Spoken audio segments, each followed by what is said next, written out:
You're live, you're live.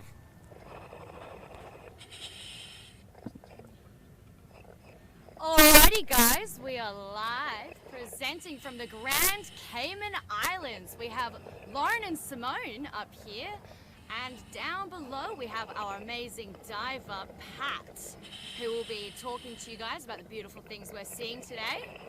Pat, how are you? Yeah, I'm good. I'm stoked to be with everyone down here.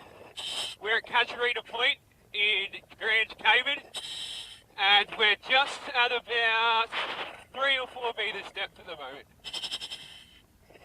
Awesome, and now we've also got some schools joining us. Lauren, would you like to introduce the awesome schools in America today? Absolutely. Joining us today, we have Glenwood Elementary. And we also have Mary Kay Good Elementary. And finally, and Shelton Park Elementary School as well. They'll be sending us in some awesome questions as we dive together today. It looks great down there, Pat. I'm really jealous. Yeah. It would have been good if your face wasn't so small. You could be down here with us. Alright, and now are you seeing anything? Is it nice and warm down there today? So we've got a lot of parrotfish out here today. Oh, Now, nice. parrotfish are really brightly coloured, and they have these beak-like jaws, and that is what gets them the name parrotfish. And what they use with these beaks is they go up and they'll scrape algae off the coral, and this actually, they don't digest the coral, they digest the algae, but then they poo the coral back out, and that's what makes sand. And do you know how much they poop per year? They can actually poop up to 90 kg of sand per year. That's probably what makes the sand so nice and white here. It's been processed through a parrotfish.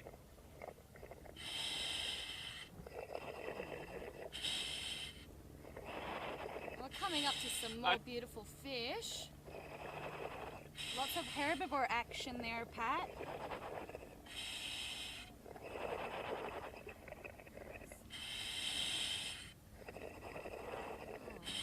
Have a shot of those fish. So yeah, you can see some parrotfish. They were going down near the rock, and that's when they're feeding. They're scraping off with their powerful jaws that delicious algae.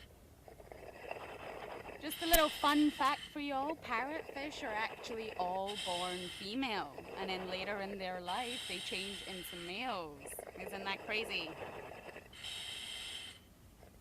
Now, you can see here that there's quite a few of these sea fans.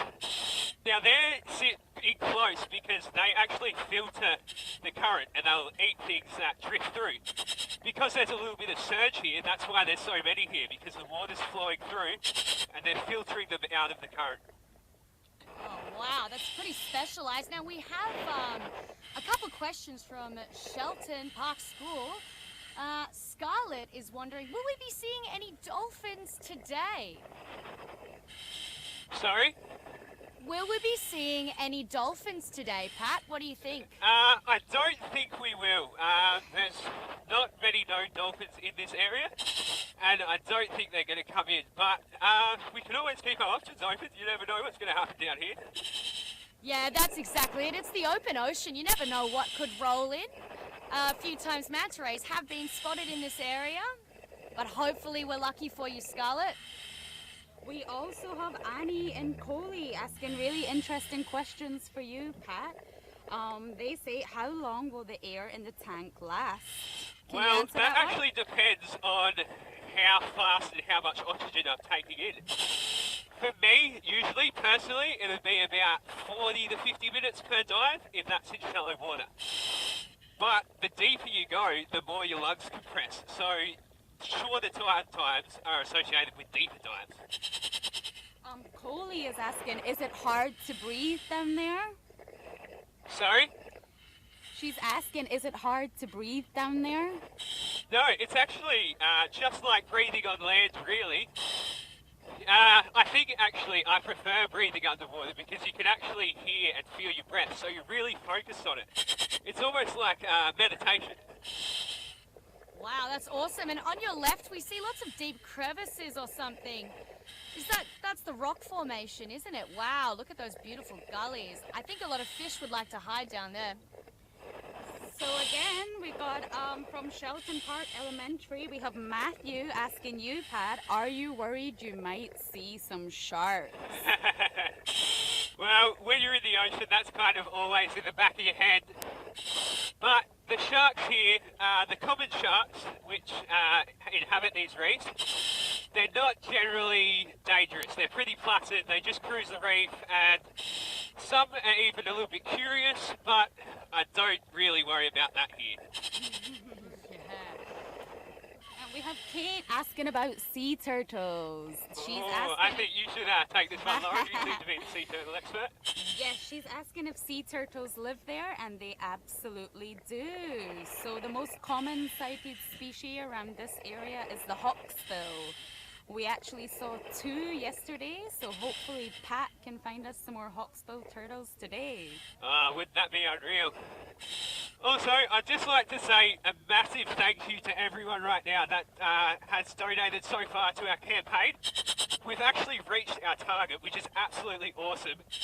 But if you want exclusive access to the dives for the next month, you can donate to our campaign at diveLIVE.wildearth.tv. Yeah, it's an awesome campaign. It means we'll be able to be giving you guys some great footage of the underwater. And for those that donate, they'll be seeing a couple of special dives as well. So don't get a fear of missing out, guys. All right.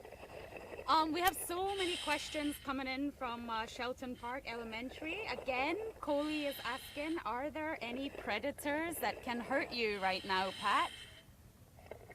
Sorry, what was that? Are there any predators that can hurt you down there? Well, if a big tiger shark decides to cruise in here, then I think he could probably hurt me a fair bit. Apart from that, these reefs are actually pretty safe. There's not too many harmful creatures around here. Maybe if I brush a coral or something stinging, maybe. But it's pretty safe here. Yeah, that's exactly it. And are you concentrating right now on your buoyancy to make sure you don't bump into anything? Scarlett is asking, is it easy to move around down there? Yes, it is, once you get the hang of it. It all comes down to buoyancy, which is where I'm sitting in the water. And that's controlled by a couple of things, my BCD and my lungs. Both of them fill and deplete with air, and as that happens, I'll either sink or rise. So moving about when you're diving, you've really got to know, you've got to be aware of your breathing and your lung capacity and where you're sitting in the water, and once you can master that, then it becomes a lot easier. That's awesome. And now we've got a good question from Ian asking if we're going to see any clownfish today. Sorry? Can you find us Nemo? Nemo. Are we finding Nemo? Was that the question? Yes.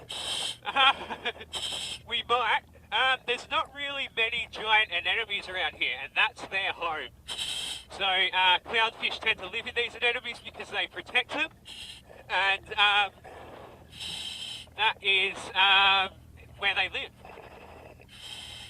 We've got our first question from Mary K. Good Elementary. We have Sophia here who has asked an absolutely awesome and important question. She asked, can coral bleaching affect us? Well, that's a really good, and yeah, that is quite an important question. So, coral reefs provide support for a lot of fish that we eat. They filter the water, they keep water quality good, they do so much in the ecosystem. And we actually benefit from this as humans on land because we eat the fish and we swim down here, and you know, the ocean provides so much for us. So coral bleaching, by killing the corals, it's taken away the homes of these animals. They can't live there, they can't feed there, and the whole ecosystem kind of collapses. Yeah, that's exactly right. So we've got to protect these oceans. Now we have Colin from Glenwood Elementary. He's asking, have you had any encounters with sharks? And if yes, what did you do? What did you do? Sorry, was the last part of that question, what do you do if you encounter a shark? Yes, that's exactly it. Yeah, so if you encounter a shark, the best thing to do is to stay calm. They're actually really sensitive creatures. They can pick things up in the water that we don't even think they know. And if they can sense that we're scared, then they're going to think that we're scared for a reason because they're going to eat us. And so they will then attack you. If you stay calm, then they're just going to think that you're another fish swimming along behind it, or beside it, a big fish. So yeah, the best thing to do when you see a shark is to stay calm and try to exit the water as quickly as you can. So Nicholas, also from Glenwood Elementary, is asking another question about sharks. He would like to know what type of sharks you can see in the area. Well, the most common shark here on the reef is the nurse shark, which is the one I was talking about earlier, which actually is very placid and won't attack you. There's also sometimes tiger sharks that will cruise in here. They have really cool coloration on their top that gives them the name tiger shark, and they're actually quite aggressive if provoked. Yeah. There's also the Caribbean reef shark and the blacktip reef shark, which are common in these areas. Yeah, and just before we were seeing that beautiful coloration on that parrotfish, right? These guys come in all different shapes and sizes, and they really keep the reef nice and clean for everybody to enjoy. So we have a question from Melina from Mary K. Good Elementary. Another fantastic question. Do coral reefs eat? And if so, what do they eat? Sorry, what was that question? Do coral reefs eat? And if so, what do they eat? So if you could just give us a little explanation about coral, Pat? Yeah, so if you tuned in last night, we actually covered this during the night time. So corals feed by, at night time at least, extending what is called a polyp, which is a tiny, tiny animal that makes up the coral. And so corals are actually thousands and thousands of tiny animals. So at night time, they will come in, the little fish in the plankton will be taken by the tentacles of these little polyps that come out of the coral, and then they'll feed them into their mouth, and that's how they eat. But during the daytime, they can also feed because of these tiny little microscopic organisms. They're called zooxanthellae. It's a pretty big word to get your head around. And what they do is, during the day, they photosynthesize, like plants do. So they create energy, and because they're living inside the corals feed off this energy. All right, what a great explanation there, Pat. So Glenwood Elementary have a lot of questions about you and what you're doing right now. So Caitlin wants to know exactly who is carrying the camera. Paris wants to know how deep you're diving. Also, Janai wants to know how deep you're diving. Can you answer these for us? Sorry, was that how deep am I diving? Yes, that's exactly it, Pat. Yeah, so I'm currently at 2.6 metres. I've actually kind of been floundering around in the shallows a bit at the moment, so I'm going to head out a little bit deeper now and try and find some cooler stuff for you guys. And what about who is the mystery man carrying the camera? So that's Chandra holding the camera. He's doing some awesome work. Last night he just killed it. So yeah, that's Chandra. And Anna wants to know, how do you talk through the mask that you're wearing?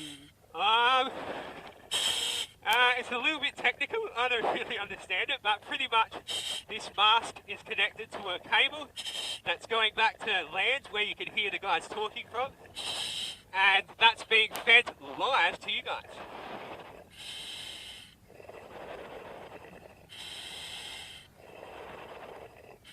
Alright, got a good question from Dion. He's wondering if fish migrate. Do fish migrate? Yeah. Some do. Some bigger fish, especially the whale shark, which is actually classified as a fish. Apart from that, I'm not too sure on other specifics, but do you girls know any other migratory fish?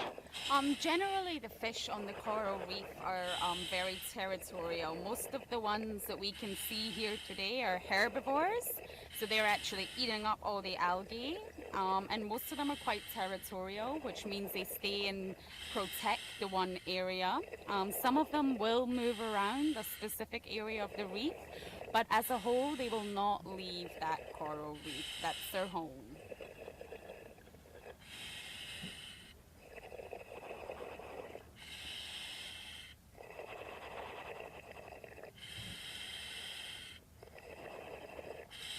So we're just making our way through a bit of a algae covered zone here. As you can see, there's a lot of turf algae. I'm going to try and find some more coral reefs for you guys, because that's where most of the cool animals are hiding. Well, Mrs. Altman from Glenwood, thank you for your question. She would like to know, is the lady, which is me and Simone here, two of us, given the questions on land or on the boat? We are on land, overlooking the water where Pat is directly underneath. So if you guys remember earlier, I was talking to you about polyps.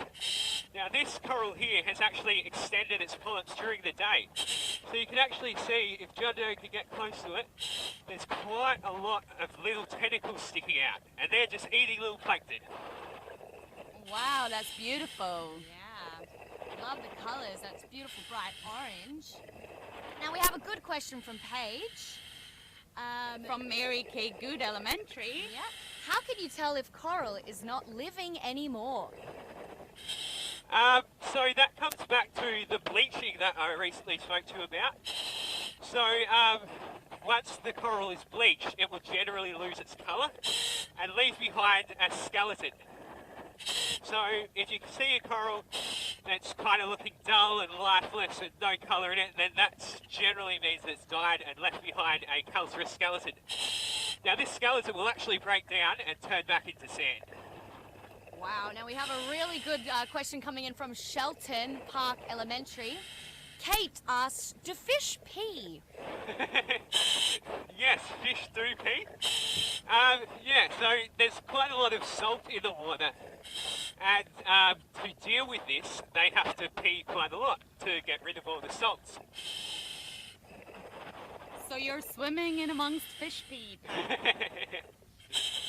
Yeah, I guess I am. Michael from Shelton Park would also like to know if we will come across any treasure. Well, actually, back in the day, this island was used for pirates to store treasure. So, it could be. We could find some gold down here. Oh, good luck. Now we're just looking where you are now. There's lots of corals coming up on the sandy bottom there. Now the sandy bottom might look like it's a little bit empty, but there are loads of creatures that live underneath. These are called benthic animals. Benthic means they live on the bottom. Janai from Glenwood Elementary would like to know if we are looking for a specific kind of animal. And Janai, no, we're not. We're just trying to show you what it's like underwater, to give you an idea of all the different kind of animals and corals that you can see down there.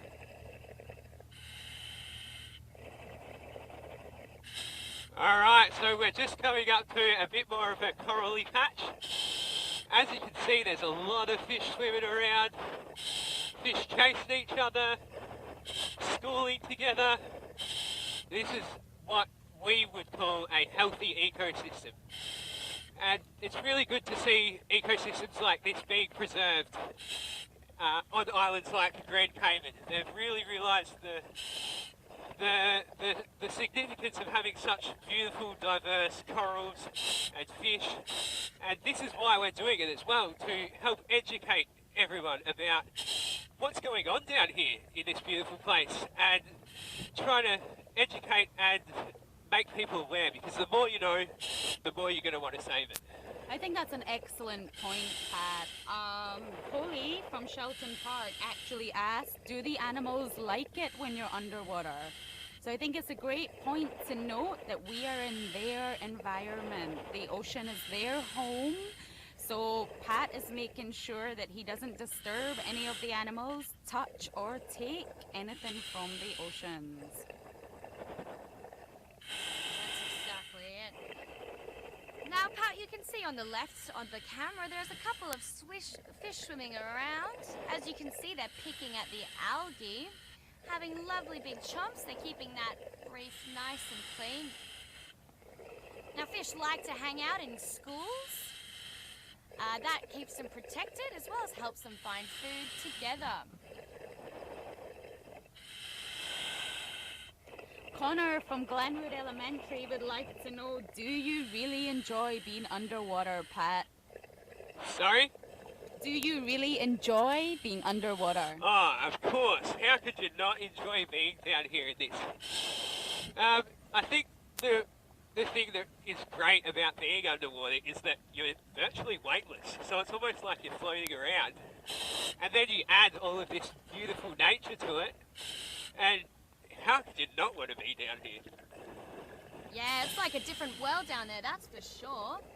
So we have Sophia asking, is there anything we can do to protect the coral reef? Another great one from Mary Kay Good Elementary. Yeah, there's heaps you can do to save the coral reef. You can donate, you can volunteer, you can educate yourselves. I think, really studying and understanding these ecosystems is the key to saving them. But if you want to get involved in local organisations if you live near a coral reef, I think that's the best way to start, especially at such a young age.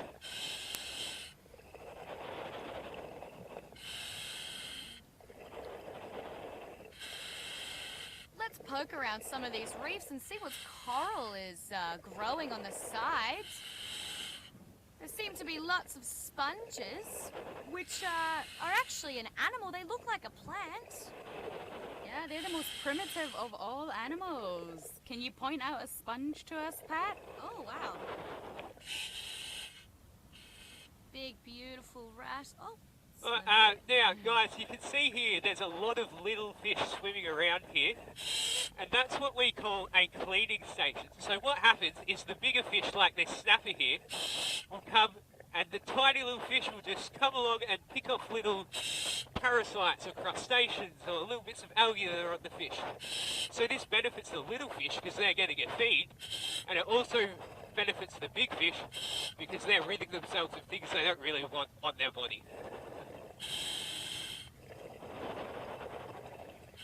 We have another question coming in from Shelton Park, from Jaran, and they're asking, is coral easy to break? Yes, it is very easy to break, and that is why I'm being super careful. Whenever you're around coral or on a coral reef, you want to not touch it. You want to do everything you can not to touch it because it can break and that degrades the reef. And also, you want to avoid any nasty stings that corals can give as well. So it benefits everyone just to not touch the corals. Bianca from Glenwood has another really tough question, Pat. She's asking, what is your favorite fish? Sorry? What is your favorite fish? Oh, that is a tough question.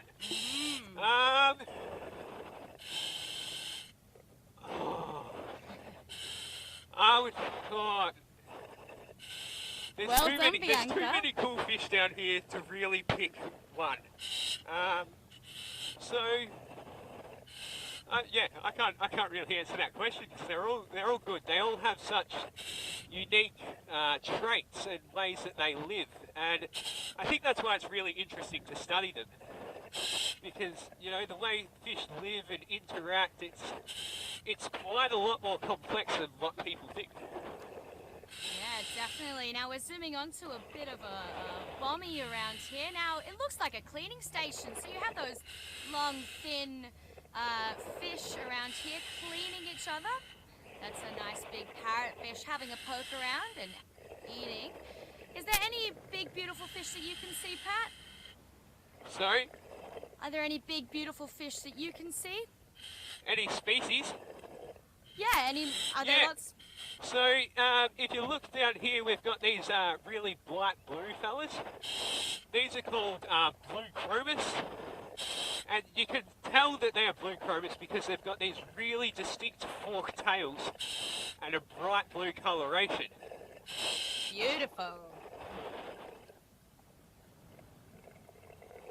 Ethan from Glenwood is asking, are there any squid or octopus down there?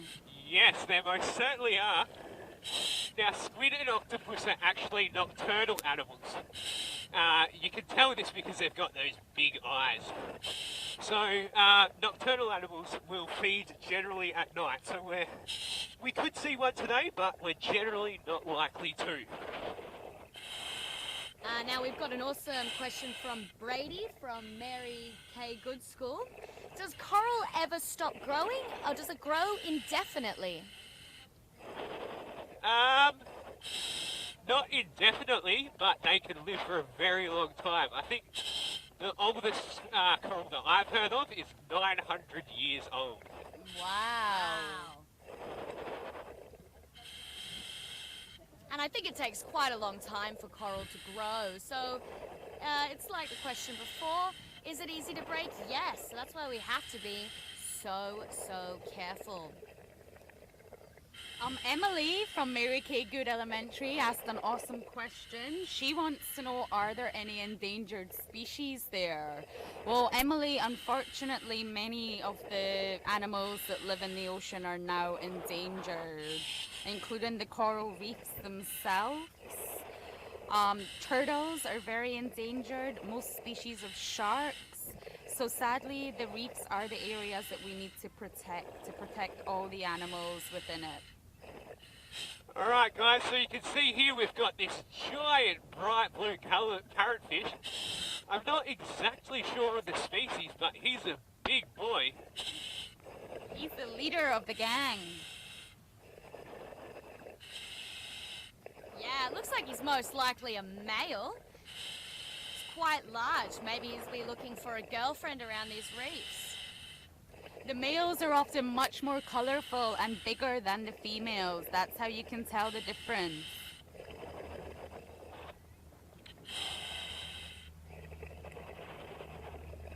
Just some quick ones for you, Pat, from Oh! There we go. Some parrotfish poop for you all. And that, folks, is how sand is made.